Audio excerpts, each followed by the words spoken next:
தமிழ்நாடு அரசின் மக்கள் நலத்திட்டங்கள் அவை சமூகத்தில் ஏற்படுத்தும் மாற்றங்களை வெளிப்படுத்தும் தொடர்தான் தலை சிறந்த தமிழ்நாடு.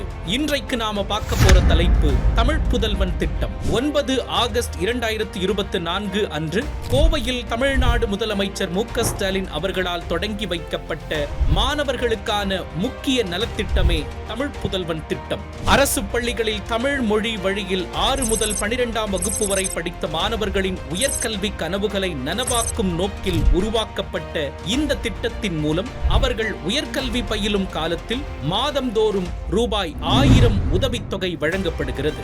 ஒவ்வொரு மாதமும் 3 லட்சத்திற்கும் மேற்பட்ட மாணவர்களுக்கு ரூபாய் 1000 வீதம் நேரடியாக அவர்களின் வங்கி கணக்கில் செலுத்தப்படுகிறது. இந்த திட்டத்திற்கு விண்ணப்பிக்க மாணவரின் வயது 21 முதல் 30 வயது வரை இருக்க வேண்டும். மாணவர்கள் ஏற்கனவே வேறு எந்த உதவித்தொகை பெற்றாலும் கூட இந்த திட்டத்திற்கு விண்ணப்பிக்கலாம். அதேபோல் ஒரு குடும்பத்தில் ஒன்றுக்கும் மேற்பட்ட மாணவர்கள் இருந்தாலும் அனைவரும் தனித்தனியாக இந்த திட்டத்தின் பயன்களை பெறலாம்.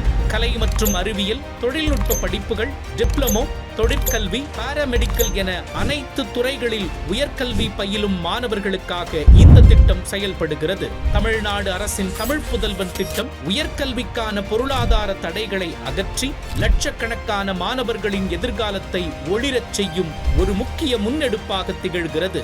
மொத்தத்தில் தமிழ் புதல்வன் திட்டம் ஒவ்வொரு தமிழ் புதல்வனின் உயர்கல்வி பயணத்தில் புதிய நம்பிக்கை ஒளியை தருகிறது என்றால் அது மிகையல்ல.